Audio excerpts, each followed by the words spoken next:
Yo, what's going on, y'all? What's going on? Welcome back to another video. Welcome back to the channel. Um, we got to talk about the NBA. We got to talk about who my squeaky chair and in a video. We got to talk about this Lakers trade. It's been a cool week and a half since Luca was mysteriously kidnapped and sent to LA and put in a Lakers jersey, and then Anthony Davis was mysteriously kidnapped and put in a Maverick jersey and sent to Dallas. Some things have happened since then. So the Lakers traded, I believe, 2 first-round picks and also the first round pick that they just drafted.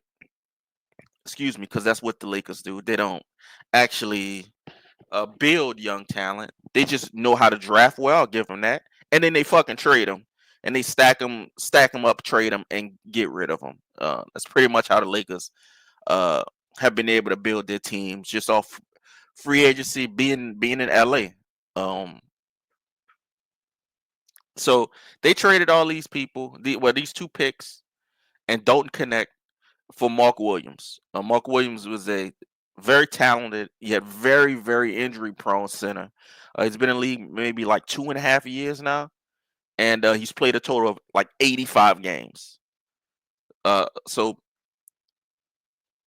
getting rid of Anthony Davis, who's very injury prone, we'll get to that in a second, and getting Mark Williams, who's even more injury prone, seems a little off.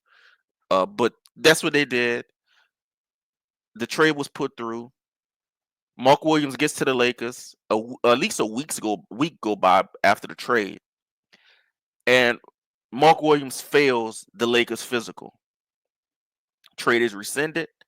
These guys go back.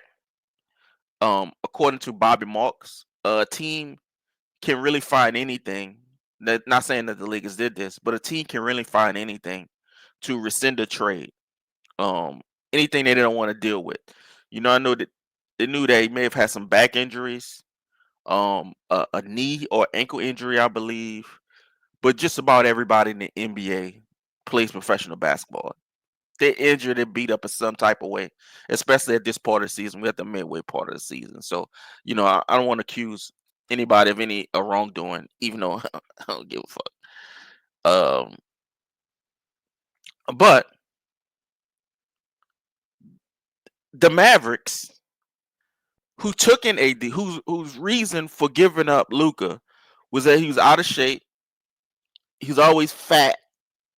It was even kind of thrown out there he was a fucking alcoholic. Just so much stuff was thrown out there, and that he was injury prone.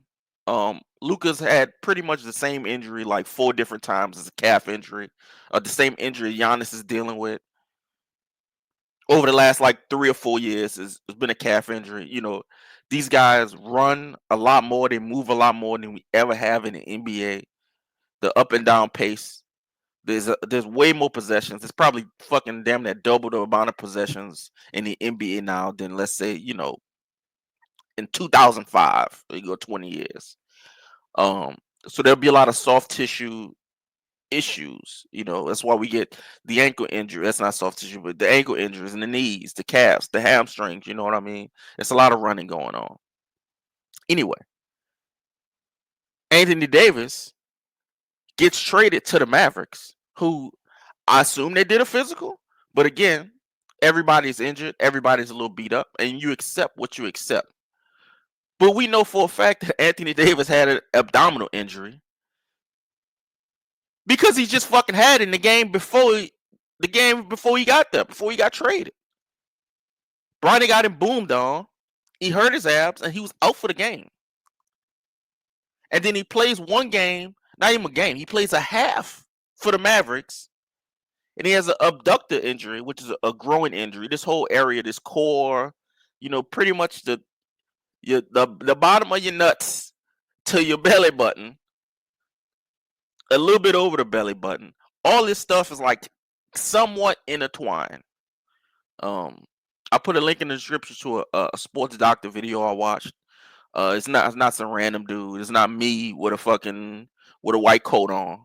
It's an actual sports injury doctor, and it has been alleged, even through several different sources on Twitter, doctors, that one injury could have to do with another. The abdominal injury that Anthony Davis got from the Lakers